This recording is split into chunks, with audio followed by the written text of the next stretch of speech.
기성 종교의 뿌리가 신교라고 하던데 신교가 무엇인지 궁금합니다. 라는 질문입니다. 수호사님께서 먼저 답변해 주시겠어요?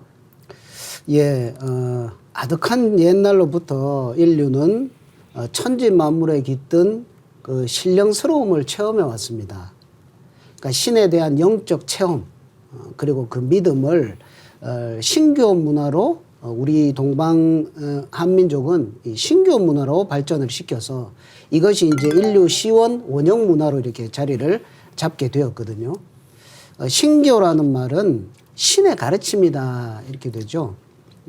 그래서 이신설교, 신의 가르침으로서 나와 세상을 다스린다 이런 뜻을 이렇게 담고 있습니다. 이 신교는 다른 말로 풍류라고도 불렸습니다. 풍류. 풍류에서 풍은 이제 바람풍자, 바람이죠.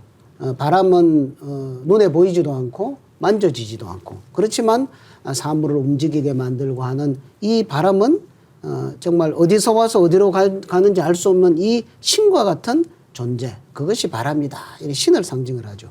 그래서 풍류는 신의 조화, 신바람의 도를 뜻하는 신교의 다른 말이다. 이렇게 우리가 알아볼 수가 있습니다.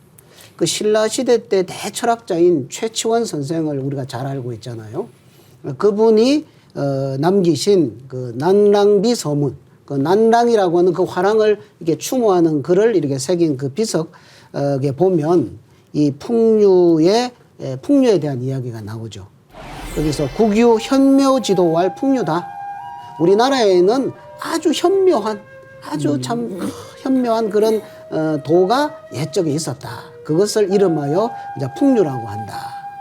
그래서 이것은 신례 포함 삼교, 유불선 삼교를 다 포함하고 있는 것이다. 이렇게 이야기를 하고 있습니다.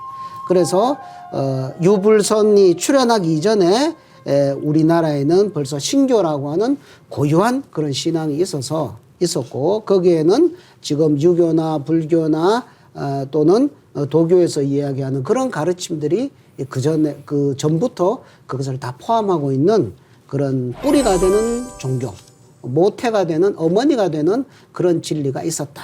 이런 이야기를 하거든요. 이게 신교의 기본적인 뜻으로 이렇게 말씀을 드릴 수가 있겠습니다. 최치원의 낭랑비서문은 아주 유명하죠. 거기에 나오는 그 풍류가 신교를 뜻하는 것이었군요. 네, 그래서 우리가 일반적으로 이제 풍류라 그러면은 좀 이렇게 여유롭게 낭만을 즐기는 어떤 그런 느낌으로 이해하고 있지만 사실 그런 느낌도 없지 않아 있죠. 그래서 저도 얼마 전에 이제 우리 이 화랑들을 배출한 그 신라의 수도였던 경주 인근의 동해안의 관성 솔밭 해변을 갔는데 관성이란 지명 자체가 볼관자의 별성자여가지고 옛날에 그 첨성대처럼 별을 보던 곳인데 거기 해변에서 이렇게 텐트 치고 파도 소리 들으면서 그리고 소나무 아래에서 이렇게 딱 자세 잡고 이렇게 호흡을 해보니까 아 이게 들이마시고 내쉬는 그 호흡의 바람 속에서 신이 드나드는구나라는 어떤 느낌이 있었어요. 그러니까 풍류가 굉장히 체험적으로 신교다라는 느낌으로 왔는데 그러니까 그런 옛날의 그 화랑들 그리고 그런 신교 문화의 그 주장자였던 제사장들은 신을 받아내리는 샤먼이었는데 지금 우리가 알고 있는 그런 세속 무당이 아닙니다. 세속 무당은 블랙 샤먼이라고 하는데 천지의 조화 성령은 백색 광명이거든요. 그 광명을 받아내리는 아주 대무. 그래서 화이트 샤먼이라고 하는데요. 그래서 태고의 그 황금 시절의 대무들은 하늘과 땅과 하나 된 사람이라 그래서 이게 테일 크게 하나 되었다. 그래서 백성들한테 천지 성령을 열어주고 우주의 조화주 하나님이신 이제 삼신 상제님의 뜻과 가르침을 이제 받들어서 나라를 다스렸던 분들이고 그 태고 시대의 그 신교의 제사장으로 가장 이제 대표적인 인물이 환국을 통치하셨던 안파견 환인. 그래서 그분께서 삼상님의 가르침을 받아 내리셔가지고 인류에게 신교를 이제 처음 베푸셨죠. 풍류의 도를.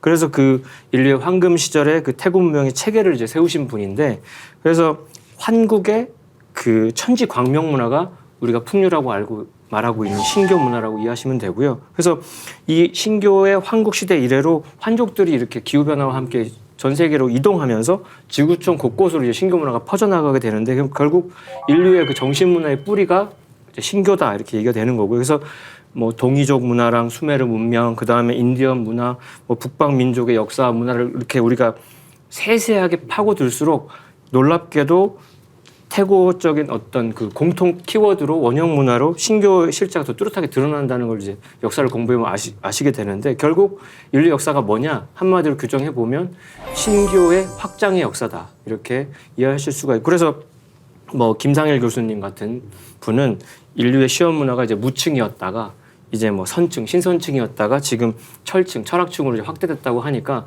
그 신교의 확장의 역사로 이제 역사를 다시 한번 읽으면 아주 재밌게 역사를 재조명할 수 있지 않나 생각이 듭니다. 말씀을 들으면서 그 인류의 종교 문화를 알기 위해서는 신교를 꼭 알아야 된다는 그런 생각이 들었습니다.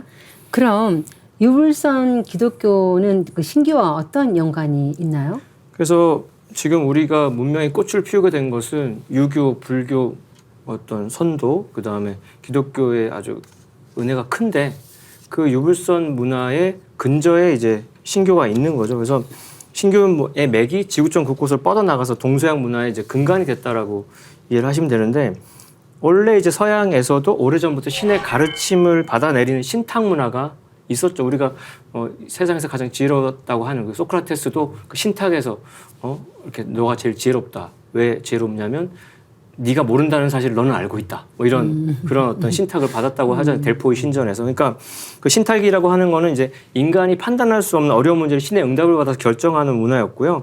그게 이제 지중해 연안 고대 중동 문화에 나타나 있던 어떤 그런 오르피즘, 뭐 기독교의 어떤 신비주의, 영지주의 같은 걸로 뻗어나갔고, 동양에서도 이게 뭐 소뼈나 거북이 껍질 같은데 이렇게 구워서 갈라진 보고 어떤 판단하는 전복법이 있었는데, 결국 그런 신의 가르침을 받아서 우리가 인사의 여러 가지 결정하는 신탁 문화가 있었고, 그래서 서양 문화, 지금 뭐 세상을 주도하는 서양 문화의 근간에 이제 서양 문화 주축으로 기독교를 얘기하는데, 기독교 문화도 분해를 해보면은 삼위신 하나님관으로 진리가 구성되어 있습니다. 그래서 가장 강력한 이제 신교 문화죠, 지금. 그래서 아버지와 아들과 성령의 가르침을 떠나서는 기독교가 성립이 안 되는데, 서양 문명은 신의 가르침 위에서 건설됐다.